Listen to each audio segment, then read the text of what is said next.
Oh look, more truths. Let's empty this bag of truths.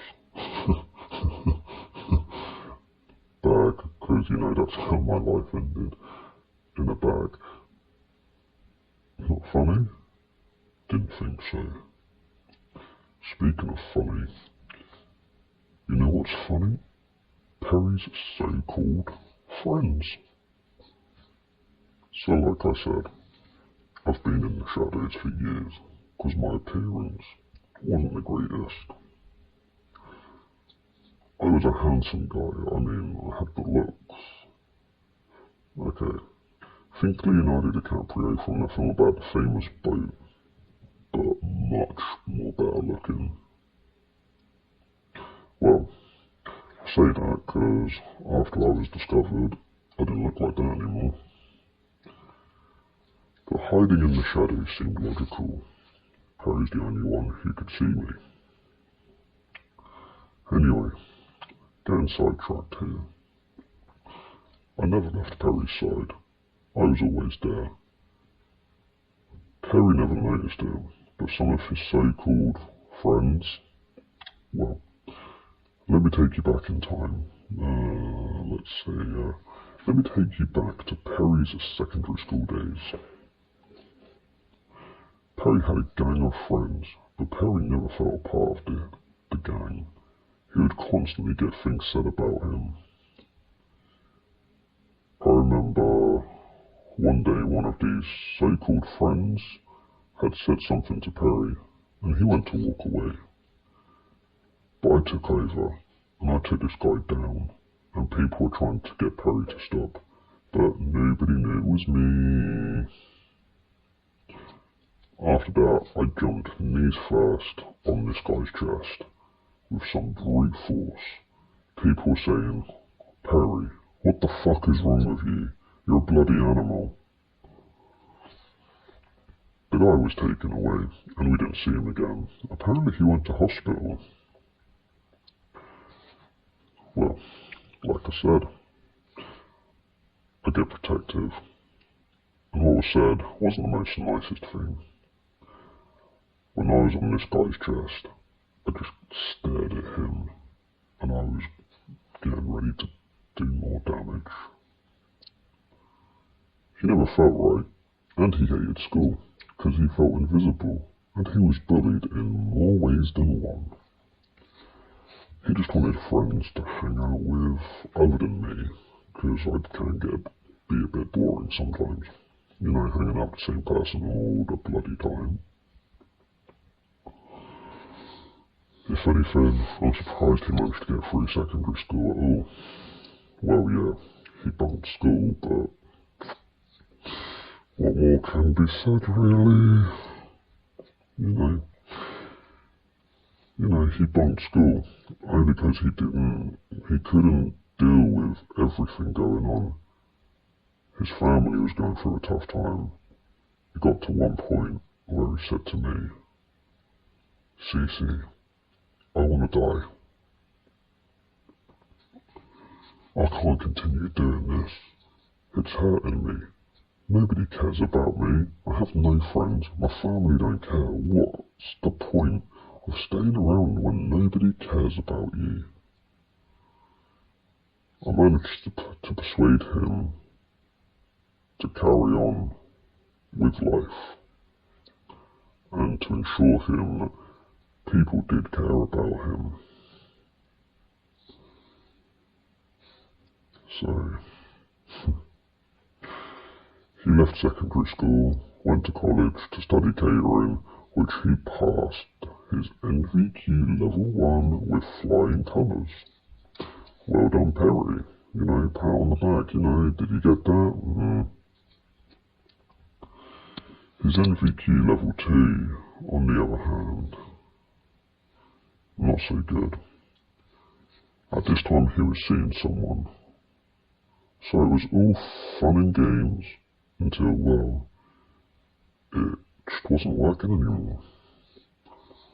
I kept out of that relationship, but it was a messy breakup.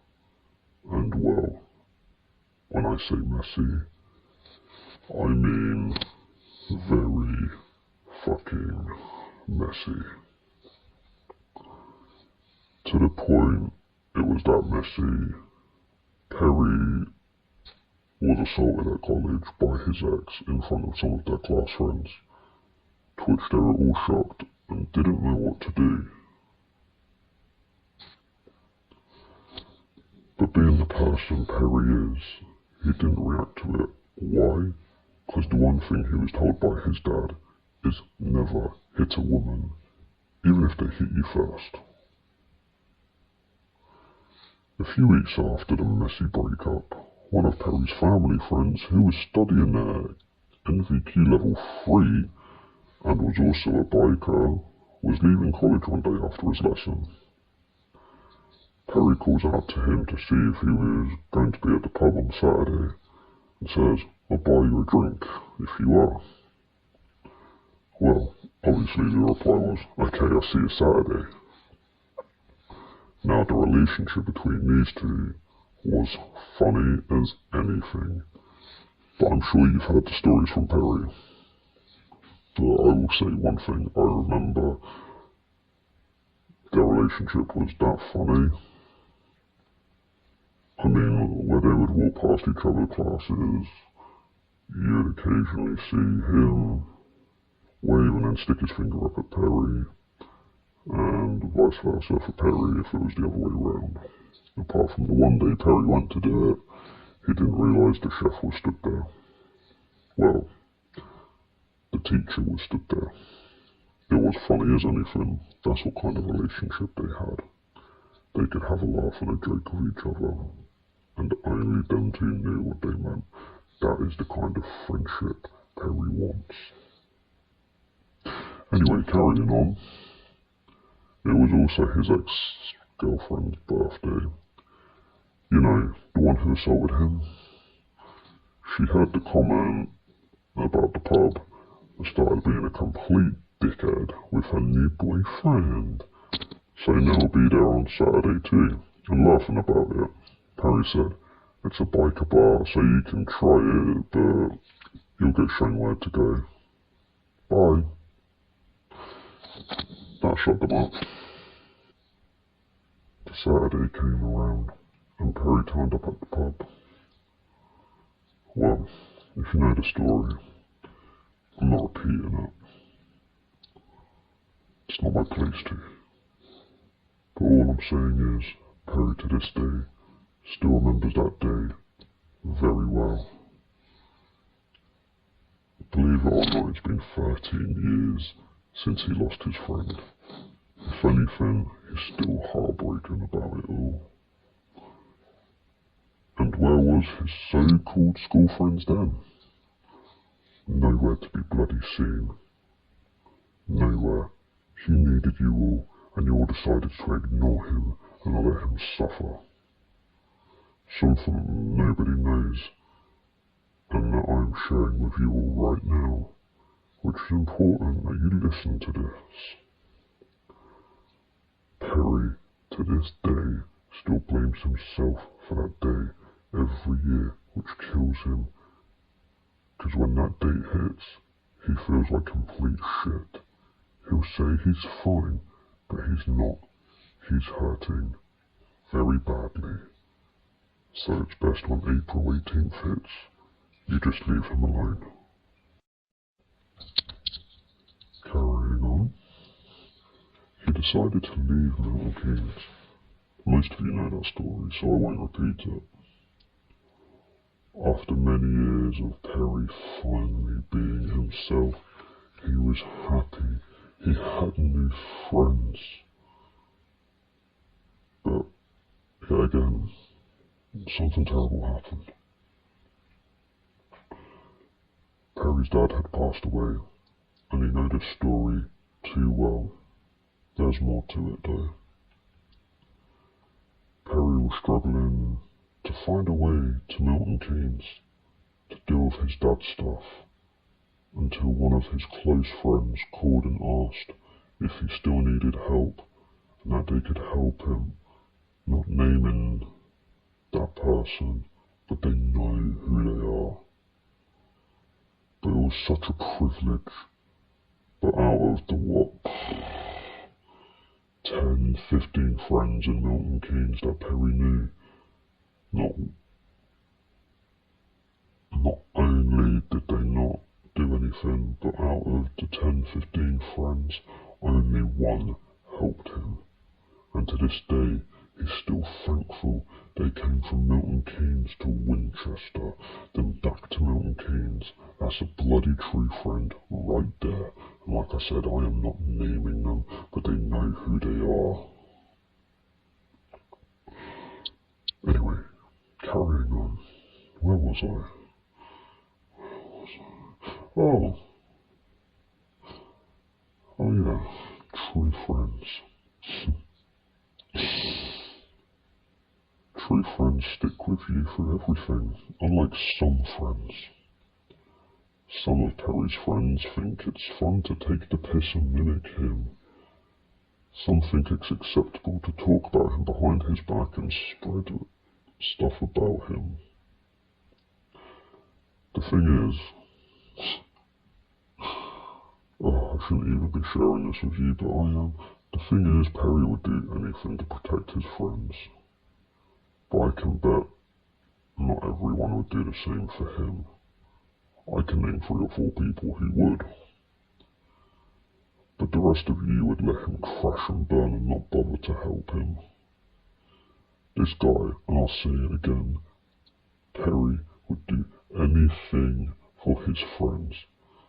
But then again, even though Perry's going through a lot at the moment, and saying, yeah, I'm fine, yeah, I'm good, yeah, of course I'm okay. Between us, he's not. He needs his friends, because I can see this ending very badly for him, and he'll be back on the road that was difficult to get him out of previously. It will be difficult to get him out of that again. He needs his friends. Well, not the one friend who's been messaging Perry's wife saying about, saying stuff about him. I mean, here's an example of one of those messages. Kick him out. You're meant to be Perry's fucking friend. And you do that. What the fuck? I won't name you. That'll be too much fun. So, you message Perry's wife saying, kick him out, you can do better than him. Some fucking friend you are of Perry's, aren't you? Stabbing him in the back like that. What the fuck is wrong with you? So yeah, what's the point? Nobody cares about Perry apart from those 3 to 4 people. I mean, no. But hell, if you care or gave 2 shits about a guy who loves every single one of his friends, because if I'm perfectly honest, I'm not sure how much longer I can keep him going. If you love this guy, then prove it. And then you're going to be like, oh, but Cece, how can we prove it? How can we prove that we love Perry so bloody much? Here's a fucking idea. Love this video, or comment with a heart and tag him to show how much he actually means to you. Oh, this guy has put so much into everything he's done. And he just wants his friends around him. If you know the stuff that he is going through, help this guy out. Blow up the comment section of love for Perry. He fucking well deserves it. He's been through a hell of a lot. Like I said, love this video, or comment with a heart and tag him in it to show how much he actually means to you all as a fucking friend, and not someone you just fucking talk about behind his back. Blow up the comments now.